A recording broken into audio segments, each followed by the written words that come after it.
Una-una, bloodline. Importante talaga yan. Kahit anong sabihin natin, bloodline ang number one. Kailangan kasali tayo sa ganitong race. Talaga kailangan may matibay tayo na bloodline. Pangalawa, puro doon sa mga kinakain. Papasok ko dyan ng management. Pagkain natin. Pag napakain natin sa ibon, mga vitamins. Importante yan. Puro training. So, ano rin ako mag-training. Siyempre, bottom line, kailangan lock din tayo. Kailangan hand in hand lahat. Pwede, dito ta kalapate, hindi tayo pwede umasa sa swerte. Sa manok, baka sakali pwede swerte. Pero dito sa kalapate, hindi ako aasa sa swerte. Kailangan pagtrabahuin mo para swertehin tayo.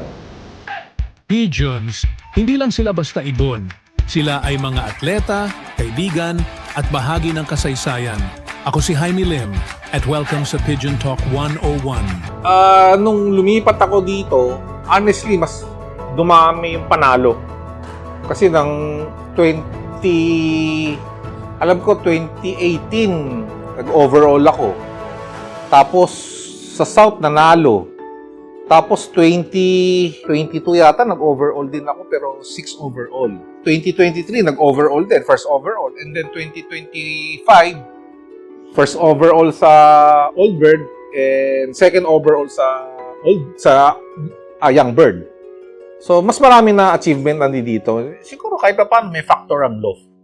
Kahit pa paano. Actually, kasi, itong gumawa nito, ano yun sila OD. Tao rin nila Richie, Alan yan. Ano yun nagkakalapate rin. So, habang ginagawa namin to, nagkakaintindihan kami. At the same time, siya nakakaintindi rin. Kaya, medyo magandang ventilation, maganda yun. Maayos yung pagkakagawa sa lahat. Maganda yung gumagawa sa'yo, nakakaintindi na nangangalapate rin. Actually, talaga ang maraming nanalo dito sa look na to. Yung Florison. Okay? Yung Roger Florison ni Ray, krinos ko sa Colson ni Ayan Chua. Oh. Ang daming nilabas sa akin panalo na yan. Tapos, ang ginawa ko pa, yung mga ibon ko na Etienne Merlin at saka Dilema, krinos ko sa ibon ni Ray, nagbigay rin sa akin ng panalo. Tapos tong huli, yung overall, ito maganda yung binayback ko sa Pattaya. 15th Ace Pigeon. Okay? Tapos yung overall ko sa NDR 2025, first overall, second overall, at saka yung Fort MacArthur natin na nilipad ni Harris, lahat to magkakapatid. Magkakapatid lahat to. Ang ganda ng bloodline nito. Nag-experiment ako actually. Ang lolo, puro overall. Father side and mother side, puro overall. Yung anak, yun ang pinaris ko. Eto sila lumabas ngayon dito. Yun. Kaya medyo matibay. Natutuwa talaga ako sobra. Doon sa bloodline na yun. Ano yan? May pasok Ray, Ayan, doon sa isang side. Doon sa kabilang side naman, Harry C at saka isa, Harry and Henry. Ayun, yun ang pasok doon sa kabilang side. Hindi, kasi pagka nag-prepare ako dito ng panlaban, siyempre, based tayo on pedigree and performance. Winner to winner and pedigree. Ngayon, yun ang mga panlaban ko dito kasi ayoko nang matulin ayoko may matulin na ibon. Ngayon, yung mga pinapasok ko sa OLR, usually mga imported. May nakukuha rin naman kasi ako mga imported. Yun ang pinapasok ko sa OLR kasi ang thinking ko medyo may speed tong ibon. So, yun ang pinapasok ko. Wala naman ako, lahat naman dito kami simple lang ang alaga Pagka off-season ako, mas gusto ko pakainin ng barley. Actually, mas mahal ang barley. Hindi mananaba ang ibon, no? So, 1 month before breeding, papakainin ko na sila ng regular mix nila. So, ganun lang namang breeding. Siguro, purga and bakuna sa breeders. Ganun lang. Yun lang naman Importante bakuna. Importante yan. Sa breeder, isa lang. Sa flyer, Pag bakuna mo ngayon, after 10 days or 2 weeks, bakuna mo ulit booster. Okay, Rayso lang ako kumukuha ng mga bakuna. Kasi ever since doon ako kumukuha. So far, medyo okay naman yung result. Result ko sa bakuna kay Ray. Wala na kasi once na pinasok natin sa OLR yan, wala na tayo strategy na dyan kasi sila na humahawak ng ibon. Hindi kagaya dito, pag tayo may hawak ng ibon, nahihipo mo, and then pwede mo siya lokohin, bibigyan ng asawa. Pag nandoon, wala na tayong control doon. So, talagang pagalingan din ng bloodline at saka swerte. Yun ang masasabi ko. Actually, 2 years na ako hindi sumasali. Dati, nakasali ako ng Africa Pro and saka yung Pataya. Kay Russell lang naman ako honestly, madugo.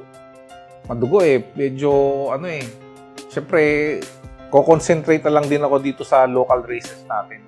Mas nahihipo ko pa yung ibon. Akit tayo sa taas, pakita ko yung abangan ko para pakita ko sa inyo yung abangan ko tsaka yung landing. Okay. Ale, pasok kayo. Medyo masikip kasi abangan lang talaga ito Okay, pag may race, nandito ako nag-aabang. Dito kami nag-aabang pag may karera. Okay? Usually, ang ng ibon namin, north and south, di ko alam ba't doon sumusuot pa Maynila. Maynila to Ang north dito Valenzuela dito. Pero dito sila sumusuot. So, pagdating ng ibon, yan, diretso naman sila dito. Papasok dyan. Baba na sa Tapos ito yung pinakaano ko. Pag nagtuturo ako ng inakay, dito ko sila nilalagay. Sa loob. Parang pinaka-viewing. Pinaka-viewing dito. Yun. Yan. Tulungan ko Wala. Kaya nga pag may dumadapo dito, nasa lukman yan. Minsan summer. Kasi hindi ako nag-aabang ng summer. Nung summer, di isang linggo, wala akong ginagawa. Nakiabang ako. Doon dumadapo ibon. Pinagalitan ko sila, Hiner. Hindi nyo binabantayan yan nung bata. Yun lang yun Kasi pag binabantayan mo, pagka dumapo dyan, tatakutin mo na. Bubugawin mo na. Meron din, pero hindi naman sobra. Meron din. Pero may mga ibon kayo dumatapos? Wala. Dito, wala. Ang dapo ng ibon ko dito lang. Pag dumapo sila doon, pinapuputokan namin ng, kuitis May kuitis ako, may baby rocket. So, hindi sila dadapo doon. Nung summer na yon, last year yata yun, last year. Saan dumadapo ibon ko, 75%. Pero, alam niya, hindi ako nag-aabang. So, napabayaan. Pero in fairness naman, pag NDR tsaka SDR, walang dumadapo doon. Bihirang-bihira. Dito kagad diretso. So, nasa training yan. Nasa training. Okay, ito naman ang breeder section ko. Cock, ito, at saka doon, sa loob. Maluwang pa naman. And then, ang hen section ko dito, sa kabila. Ito, actually, parang spare ko na to Dati, dito ko nilagay yung ibon ni Henry Tan. May nakakawala. So, dilipat ko na sa taas yung ibon ni Henry Tan. So, ito, naging spare na lang to. Pakilala ko sa inyo yung mga, yung nanalo ko nung nakaraan na NDR. Yung 2025 na first overall sa Old Bird, tsaka second overall sa YB. Papakuha ko. Ner, kunin mo. Ito yung nag-overall ko nung medyo lugo na siya Yung nag-overall ko nung NDR 2026. Okay? 2025, sorry, 2025. Ano to? Magandang line ito Ang kapatid nito, yung nag-Fort MacArthur ng PHA, nilipad ni Harry C. Talagang magkapatid sila. Full brother niya, ito babae ito. Okay? Nung kinakarera ko to, nasa small ito, pero ngayon nag-medium na kasi naging breeder size na siya. Which is okay lang sa akin, no?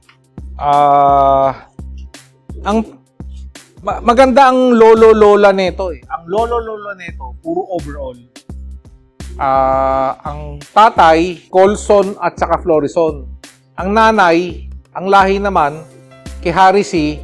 At saka yung isang side, Harry C. cross kay Henry Tan. Puro overall yun. Third overall, saka first overall. Sa kabila naman, pares overall.